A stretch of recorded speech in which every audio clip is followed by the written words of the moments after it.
you guys, I missed you so much. No, this episode is not about Legally Blonde. It's so much better. I can't believe I just said that. The goth one inside of me wins over the poshy pink one inside.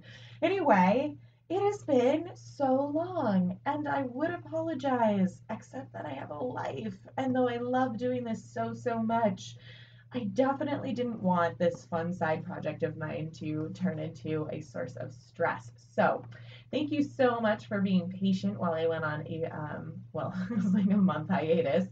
But I'm really excited to be back. Things have not necessarily slowed down at all, hence why I have a delicious beer to get through the pod, not get through it, I guess, to get myself to relax enough to have fun and do it. There it is. Not take it so seriously, because I don't know if you guys know this, but I pour in probably about, I'd say like 6 hours of research and writing into every episode. So even though it comes out as like 20 to 30 minutes, it was a lot of work to make sure that I wasn't lying to you about all of these awesome factoids and other fun things about the shows that we've been doing. So I really, really appreciate the fact that you guys are tuning in still. I look forward to our upcoming episodes. I've got some really fun stuff. The Tonys are coming up, and I'm really excited to see what ends up squaring out on June 9th. And I'm sure a lot of you guys are, so I'd love to hear your Tony predictions, if you guys are doing any sort of brackets, all that kind of fun stuff. Of course, I really hope that Hadestown sweeps, but I think that Tootsie might take home a few of the awards that I don't want it to. I mean, I love the musical. I love what they've done with it, but Hadestown, you heard it here first, folks. This is going to be the next Hamilton. The moment the Tonys go, it's going to sell out for years. This is a project that's been around for a long time. I'm not going to get too into it because I'll do a whole episode on it, I'm sure. But it is a project that's been a long time coming for the creator. And it's just a fantastic piece of theater. I'm super jealous. My in-laws were able to just go see it. And I asked them, I said, was it the best piece of theater that you've seen? And they said yes. And this is coming from people who have seen Hamilton. So shout out to my in-laws. I'm very, very jealous. But I'm super excited. Hopefully this means that new, original, thought-provoking work is coming out in the next decade. I think that a lot of people are getting fed up with the Disney remakes, like a lot of us are. And I, for one, am super excited to see something original. I understand that it's based off of Greek mythology. In fact, it's one of my favorite Greek myths.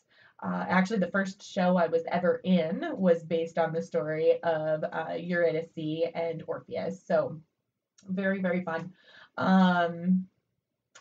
Yeah, anyways, so we're not here to talk about Hadestown. We're not here to talk about Legally Blonde, even though I really just desperately needed to open the pod episode with that. I was just feeling it tonight, you know.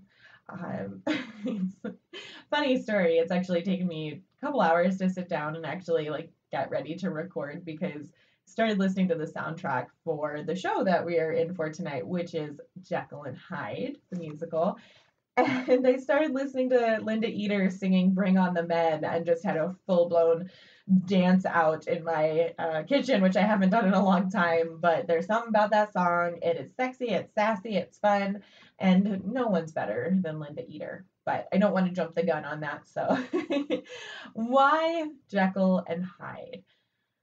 Jekyll and Hyde is a story that is permeated our culture. It is something that, even if you have never heard of The Strange Case of Dr. Jekyll and Mr. Hyde, which is what the original novel was called, people reference like, oh, he went all Jekyll and Hyde on me. Or, we've seen references in the way that the Hulk was created. Stan Lee references the fact that the Hulk was based on this character of Jekyll and Hyde. It's very obvious. There's been cartoon adaptations with Mighty Mouse and Bugs Bunny. Even The Nutty Professor, both the original and the remake, obviously, was based on this idea of Jekyll and Hyde. There's been a video game that came out. I'm sure it's terrible and corny. Some of you may have children to contend with in your homes as you record podcasts, but I have a cat and a dog and My cat is actually part calico and part Satan. So she just decided that barricade I created in the doorway was not going to hold her. So, oh well. Anyways, so back to Jekyll and Hyde.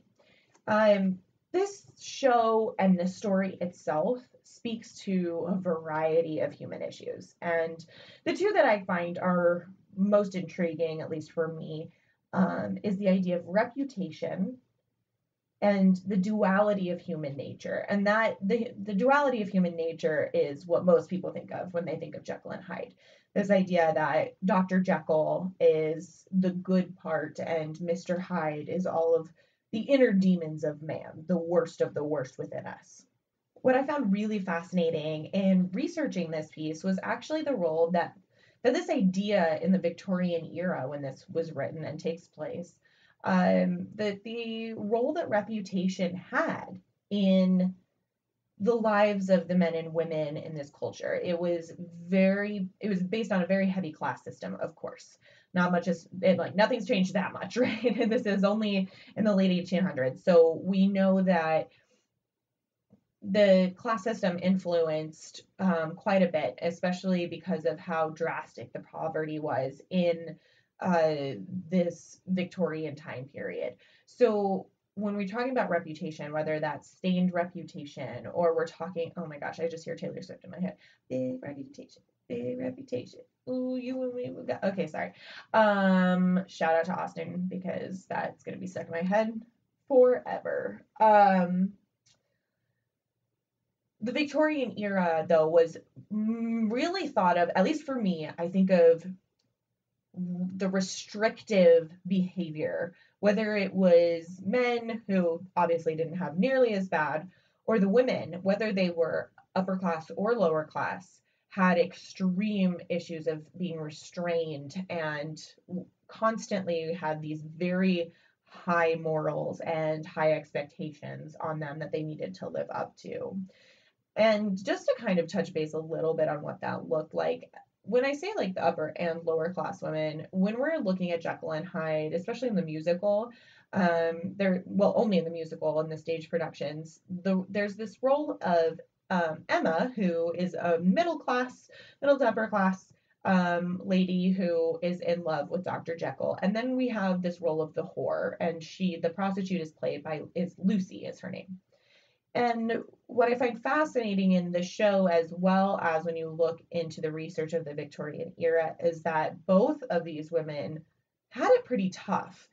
Even though, of course, a prostitute's going to suffer with a lot worse than a woman in middle to upper class Victorian England, they both were living under this repressive culture that, quite frankly, had an upper class woman slept with more than one man and it became public knowledge, she was no better than a prostitute. It was very easy to shame these women because the ideal of the woman in Victorian England was this chaste and perfect and quiet housekeeper, or the general of the home, which was a term that was coined back then. So it was their role, especially in the middle and upper classes, to run the household. And sometimes that looked like running a house with many, many servants. Other times it was smaller houses.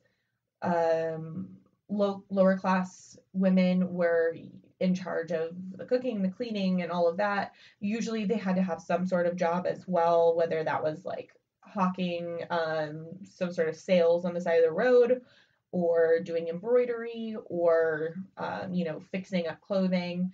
But everyone worked when you were lower class, and then the women were also in charge of the house. So it was really a difficult time period across the board for women. And I wanted to make that shout out just because I know a lot of women in my life right now are feeling very alone and very isolated. And I think it's important for us to recognize that this has been a long and grueling journey for a long time, that across the globe for hundreds and hundreds and hundreds of years, we have been battling to fight these stereotypes of what a woman should be and fight to be heard as equals. And this comes up a lot in the stage production of Jekyll and Hyde, not so much the novel. And I just wanted to do a shout out to remind everyone that we've come a really long way. And while the Victorian era was going, that's when women were able to finally divorce. The domestic violence became a reason to divorce your husband, and that was new. There was for a long time, whether or not you stayed with your husband, he would still keep your property from before you were married. So women had nothing. And then by the end of the Victorian era, we're seeing women being able to walk away from really bad abusive relationships and marriages with something in their pocket to start over. And that was a huge turning point.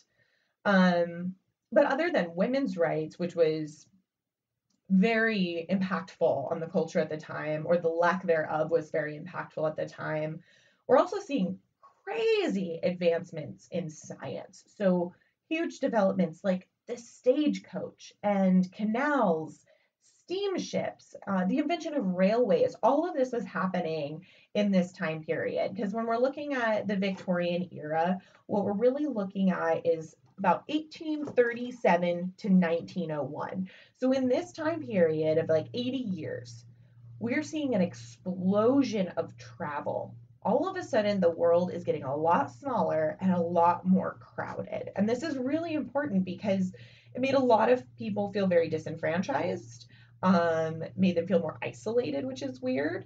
But you think about it, when you're in a huge city, you become more anonymous. So when the Industrial Revolution is kicking up and we're seeing railways and we can travel across the globe in the shortest period of time, that drastically changed the landscape of the culture in England and across the globe. So, and while this is all happening here, then to complement it, we're starting to communicate more. Whether that was being able to share photographs because cameras were developed during this time, there's telegraphs and the telephone. So we're all starting to communicate more and faster and be able to travel more and travel faster. So this whole idea of globalization is really starting to erupt. And this is very interesting. I'm going to touch on this in a minute, but I know there's a lot of true crime fans out there. I know I'm one. Much to the chagrin of my psychiatrist, who said I should stop listening to true crime podcasts before bed. But what does she know? I only pay her a lot of money every hour to tell me to stop being a jackass. But anyway, so when we're talking about this time period, one of the big things is Jack the Ripper.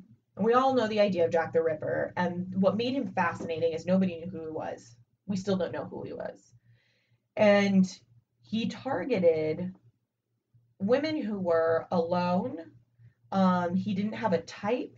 He didn't have a location. He went after anyone and everyone that was in his way at the time. And so that baffled policemen, because while they weren't labeled this, we had serial killers in their most rudimentary form in the past before Jack the Ripper. But they always had a MO so that we could identify, he goes for brunettes that are tall, ages blah blah blah blah blah blah blah. You could find patterns, or they're attacking people in this suburb of this county. We had ways of identifying those things. And now, with Jack the Ripper, everyone was completely blown away and terrified. And this comes into play when we're talking about the Gothic era of writing, the Gothic tradition, and how then it went into the Victorian era and what we're going to see come out of that. So it's just important to know that Jack the Ripper is during this time period. We're seeing all this transformation of industrialization, communication, transportation. That's a lot of shins, but a lot was happening in this time period. And that made for a lot of amazing writing. It sparked, or was a part of the Bohemian movement that we see in Europe. When you think of Moulin Rouge, opium dens, velvet jackets, and cigars, we're really thinking about this time period as this Victorian time period. And I think it's such a gorgeous time when you think about the outfits. I mean, of course, women were wearing horrible, uncomfortable clothing, but God, they were gorgeous. These dresses, the hoop skirts, corsets, the hair, the hats. Of course, if you were wealthy, not so much if you were poor. It was just a beautiful, interesting time period. And one thing I want to mention too, you always think about the Victorian era as being dirty. A lot of this had to do with the fact that it was during this time that they actually started putting sewer systems into the cities in England, which you don't really think about, but at the time we were still throwing our waste out in buckets onto the street. So nasty. Um, but what was it's so interesting because I was thinking of it being really dirty, and a lot of that was because of the coal. Because we burned coal for everything. Our factories operated off of it. Everything ran off of coal. And when you see women in films and such, like beating out carpets, or they're scrubbing their clothes, they're washing their windows, it's because entire cities were getting covered with this thick layer of coal from the factories, which is just fascinating to me. Like, we always think of it as being this grimy time period. It literally was like this just gross time because this is right before the steam engine comes into play. So we're still running everything off this nasty coal, and it is coating the city. So these women are having to, to clean their homes. They're literally wiping streaks of coal off of their windows. The Gothic tradition's a term that I'm throwing around a lot. And it's kind of unfair because a lot of people think that the Gothic tradition really came to an end before the Victorian era came into play. But this story in particular holds a lot of the same themes that the Gothic tradition had. It's some of those big ones, like you're going to recognize a lot of this. So technically, like a Gothic novel needs to employ a strong use of setting to create atmospheres. Another thing is the supernatural, or a general feeling of it. It didn't have to necessarily have to do with like ghosts, but for instance, in Jekyll and Hyde, we run into this idea of kind of a monster, right? So we're we're looking at Hyde is this monstrous creature. He's a murderer, all of these things, but it's the idea of the supernatural. It's not that they come out and say, oh, he's a demon. So it's kind of, it's different as far as that goes. Big thing too is heavy contrast. So when I say heavy contrast, in themes, so we have good versus evil, really aggressive ones, light versus dark. We're looking for these contrasts where there's no gray area. So that some examples of this might be, or not might be. Some examples of this are Frankenstein by Mary Shelley. You think about the castle and Dr. Frankenstein, and she describes the storms, and she's describing this dank castle. That's where we're getting our scenery. Good versus evil. So we have Dr. Frankenstein creating his monster, but isn't the doctor really the evil one? Dracula by Bram Stoker, same idea. We're looking at what is innocence, what is going to spoil that innocence, looking at this supernatural creature. So I just find the Gothic tradition really fascinating, and I think, I understand how it had phased out a lot by this point when the novel was written, but the musical actually does a really good job of maintaining that feeling, the atmosphere and mood of what our author had created. So I keep referencing, excuse me, this novel. And the novel was written by Robert Louis Stevenson. And Stevenson was a Scot. He was born in Scotland. And he was known for this piece, but most importantly, he was known for Treasure Island, which we know went on to inspire generations and generations, just like this story did. But when he was 37, he decided to reject all of his traditional upbringing and just went straight up bohemian. He grew his hair out. He was wearing those fancy velveteen suit jackets that were super popular with like the counterculture. He went to brothels and really cheap pubs. And you think of like the dark, smoky pubs. I actually really love the idea, sipping absinthe, doing that whole thing. Probably opium it was involved.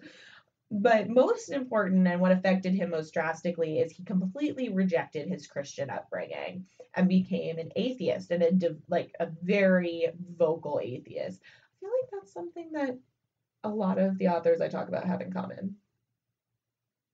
Huh, interesting. I wanted to set up this story because it is such a prophetic story, and it is very common, but just in case people forgot what it's all about, I played with the idea of reading a really lengthy synopsis because I just love the story and the relationships. And then I decided, you should go and check it out on your own, but I'm still going to give you a little mini synopsis. So I tried to break it down to the absolute shortest version I could come up with. And it's not good. I tried, it's not good, but I think you'll get the idea. So Dr. Jekyll is our main character and our protagonist, and he believes that every person has a good and an evil side within them. And he decides that it's his duty as a scientist to go about figuring out how to siphon off the bad portion of a person's soul and completely dispose of it or lock it away. And due to the inability to test this out on anyone in the community, because he wasn't allowed to, the medical board wouldn't allow him to have a patient to try this out on. He says, screw it, I'm going to try it on myself. And that was a terrible idea because he's determined to keep very detailed notes. And I don't know about anyone else, but the last time I went through a medical procedure, I was not in the mood to be writing detailed notes to myself for later. I mean, I'm sure there's a funny video of me telling very important stories when I had my wisdom teeth out, but I think that's probably the extent of my intellectual thought while on heavy sedation. So more power to him, I guess. I'm sorry. See, I'm already off track. So Dr. Jekyll decides to test them on himself, and he mixes this serum and he drinks it, and he turns into Mr. Hyde. And of course, at first, he doesn't recognize this is happening, and young women all over the city are turning up dead. A couple of guys die. And he finally realizes that it's him, that when he takes this serum, he's turning into Mr. Hyde. And Mr. Hyde is the personification of his darkest and most horrible, deep, buried demons, essentially, come to life. And in segregating his personalities, then Dr. Jekyll during the day has now become this like golden boy wimpy character with no spine because the evil side of him contains that. The confidence, the hubris, all of that is part of Mr. Hyde. So it's very fascinating. The book ends after an amazing detective story, and there's lots of relationships and intrigue, with the serum starting to run low. And Dr. Jekyll is realizing that he can't replicate it, and he's going to transform again into Mr. Hyde, and he has no way to stop it. So the end of the novel leaves us with Jekyll writing a suicide note saying that I killed Mr. Hyde. But we don't see it happen in the novel. It's not depicted to us. So we're kind of left to wonder if he killed himself or if Hyde took over before Jekyll could.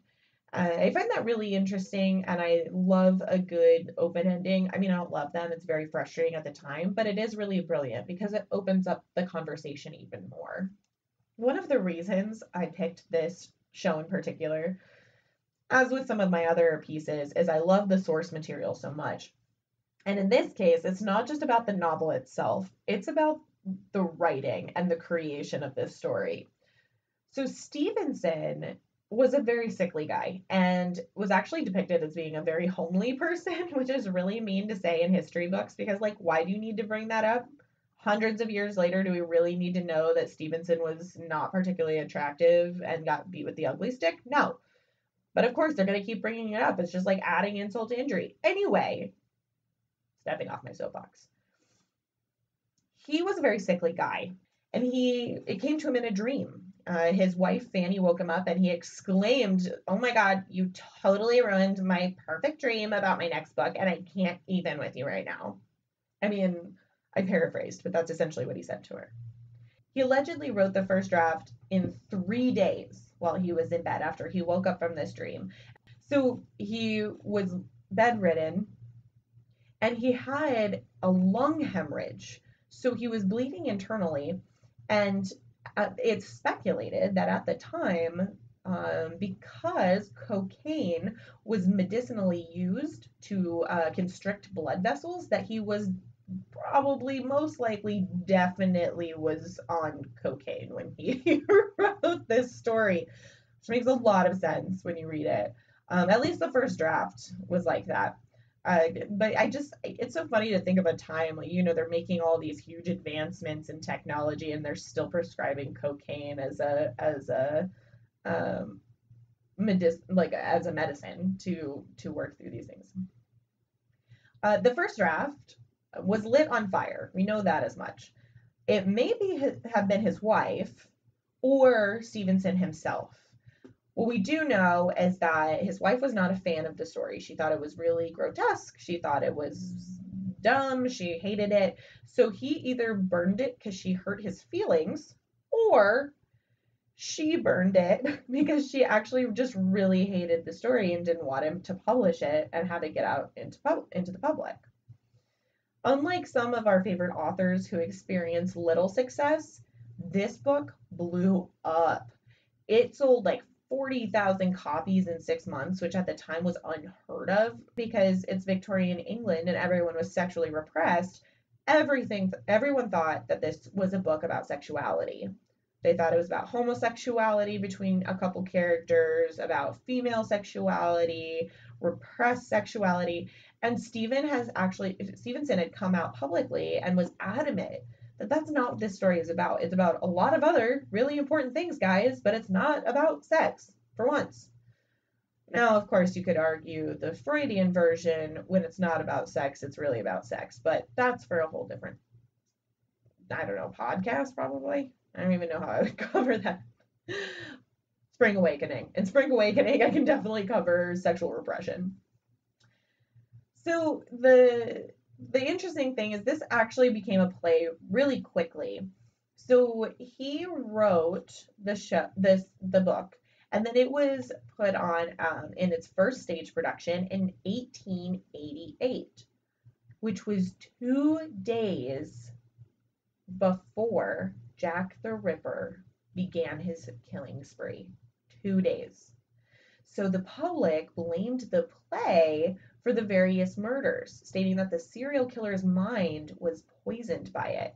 And just a side note here, we still do this. We still blame video games and movies and Marilyn Manson for horrible, violent acts. And this has been a conversation for a very long time. And I just find that fascinating that as a culture, we're still constantly looking for things to blame bad stuff on. But the timing is a little weird. That's fair. The stage adaptation was the first time that we saw the romantic subplot introduced into the show, and it actually continued as a part of the show from then until now. So it's really that 1888 version where we get introduced to a couple different love lines. They're not the same as they are today, but that was the first time that was created. By 1931, this show had been adapted for film 24 times. 24 times. Think about it. This is just after, we're still experimenting with the camera. It's still becoming a thing. 1931, it had been a film 24 times. But the one that came out in 1931 changed everything. And it shocked audiences and critics. The transformation scene for that film utilized a brand new and radically different technique that completely shocked the crowd, and it wasn't particularly difficult. What they did was they used colored makeup and matching colored filters, which they removed and added to change the actor's appearance. Now it sounds like, oh, okay, I bet that looked pretty stupid, which looking back, of course, it's not like Avatar, but because it was in black and white, the color scale read differently and it looks really cool. So I'm gonna look and see if I can find a clip of this transformation. But audiences were blown away. This was scary. It was supernatural. It was exciting. So that was like one of the first times that that transformation scene really took off. Now we get to the musical. The musical. I'm sorry. I haven't had that much beer. It's just been really fun. I always thought that the Broadway musical was the first score ever created based on this novel.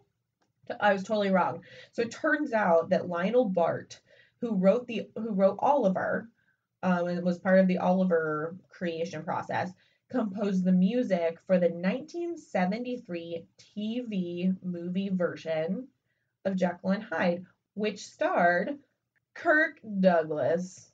Yeah. What? Oh, it gets weirder. There's so many weird actors that have done this. So, but backing up a little bit, so the TV version happened, and then this guy named Frank Wildhorn and his buddy Steve Cooden get this idea for the show, and they're like, we're gonna write our own score. We're gonna start completely from scratch, and they decided to write a demo, and they recorded it in the late 1980s, and it featured one of my favorite actresses of all time, Linda Eder. Linda Eder has been an icon for me since, oh God, since high school. She starred in Man of La Mancha. She's, of course, known for Jekyll and Hyde, but her vocal range is insane. And if you're not familiar with her, you need to look up the title song from Man of La Mancha, where she sings live in front of an audience. Just before she goes up for this huge octave switch, she like raises her eyebrows like knowingly at the audience and then just kills it. It's one of the most exciting videos I've ever seen. Yeah, just please go check it out. So Linda Eder was on the original EP that they recorded, but there was no financing at the time. So they just kind of put it away for a little bit, but then it did get rewritten by Leslie Bricusse and Frank Wildhorn. They sat down and decided to kind of readjust this, and the partnership was really fruitful. I had never heard of Bricusse, but I have to do a shout out because this guy, there's so many creative geniuses that don't get any attention. This guy has collaborated on some amazing projects like Willy Wonka and the Chocolate Factory. Yeah, the original. Stop the World, I Want to Get Off. He even worked on Hook, the movie. But what got me where I was just like, okay, I have to tell everyone about this, is he wrote the song Feelin' Good, made famous by Nina Simone. What? What? This is the guy who wrote Jekyll and Hyde the musical, who worked on the score and lyrics for this stuff, and he also wrote Feeling Good. Like, it's just such a small world. I find it so fascinating how these songwriters cross over. This production of the musical was presented as a new work in Houston, Texas at the Alley Theater, and it was raved about. They sold out every show that they had and was extended twice. And this first production starred Chuck Wagner and Rebecca Spencer. It played a few smaller theaters in Texas with various casts, but it hit its stride when it landed a national tour in 1995. After a super successful tour, which started in Texas and ended in Washington, the show opened on Broadway at the Plymouth Theater on March 21st, 1997, under the direction of Robin Phillips. The original cast consisted of many of the original players from the tour, including Robert Cucciolo and Linda Eder, my main bae. The production played almost a 4-year run and closed after 1,543 performances. This was the longest run of a show in the history of the Plymouth Theater, and as of 2016, still is. Now, I'm super sad that I never got to experience the original cast. But don't you worry, if you're sad too, you pick up the live version that they filmed with the final cast. starring The Hoff. Yes, The Hoff. Well, most people may know this hunk from fascinating thought pieces like Baywatch, Knight Rider, and my personal favorite, Sharknado 3. I knew this singing stud from Jekyll and Hyde the musical. This cast also had the incredible Colleen Sexton, who is the only other human I'd want playing Lucy when I can't have Linda Eater. I do have to do a shout out to another legend who played the title role, one of my favorite rockers, Sebastian Bach, who also held it. After the show closed, it continued on international tours. It was adapted as a concert tour, and they even rumored about an official film. But it's been talked about since like 2013, and nothing ever came of it or has become official. I'd be down. I mean, if they didn't mess it up, I think I'd probably be okay with it if they did it kind of like a Les Mis where things were sung live. Maybe not with Hugh Jackman. I mean, I love Hugh Jackman, but no. I don't know who would play Jekyll and Hyde though. That'd be tough. So obviously this show has had a lasting cultural effect, as I stated at the beginning. But there are a few songs that have really stuck around. The first and most popular is This Is the Moment, which has been covered over 1,000 times. 1,000 times by various artists. And even got a spotlight in the 1994 and 96 Olympics, as well as in the World Series. This show was not messing around. And while some people, like, dear friends of mine, might not think that it's worth its salt, I strongly disagree. From its cultural context in the novel to the way the music was constructed, the reaction from audiences worldwide speaks for itself. This show is timeless. The roles of Emma and Lucy are highly coveted by any woman in musical theater. I myself had the best opportunity at a cabaret to sing Good and Evil, which is one of those songs that can be cut or kept into the script depending on what version you're doing. And it's sung by Lucy, who is the prostitute character. And she just has this badass, strong, but also incredibly insecure personality. It's just an actress's dream. And of course, Jekyll and Hyde is the cream of the crop. If you are a talented actor, you want to play Jekyll and Hyde. Doing the transformation scene, singing This Is the Moment, it has some of the toughest melodies that I've ever heard next to Sondheim. Someone Like You is just a Broadway classic. There's so much to this show historically, culturally, that it just seems timeless. That's the best word for it. And so that's why I picked it. I really wanted everyone to feel like, oh my gosh, I need to go listen to this show. It can get a little dated in some songs, so I would definitely recommend listening to anything with Lucy in it, anything that's just Jekyll. And then, oh man, well, Dangerous Game is one of my favorite songs. That's a great one for a duet if you're looking for songs you love to sing. So yeah, I hope you guys enjoy diving into this musical as much as me. And you can always pick up a DVD and watch the Hoff sing his heart out if you are into that kind of thing, which who wouldn't be? Baywatch much? He wasn't terrible. I mean, it was pretty cheesy, but the show can get a little cheesy if it's done a certain way, so can't really blame him for that. That's all I got. I hope you guys had a good time. This has definitely been a fun one for me. I have quite a list coming up, but our big announcement is that I'm going to be doing a very special Tony wrap-up episode featuring some of my very favorite human beings, Carrie, Adriana, and Austin. This will be coming out on June 11th. So 2 days after the Tonys.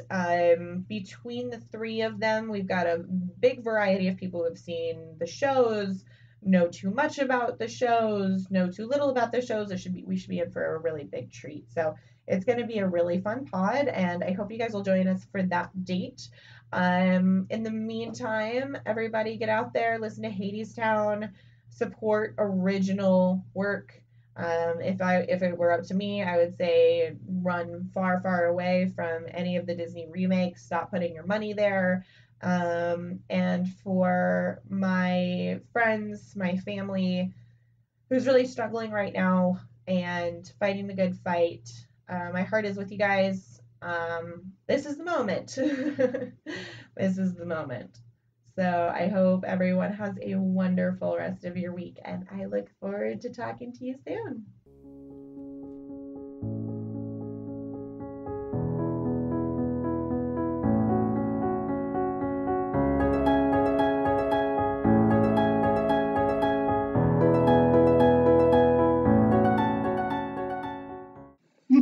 That was a mess.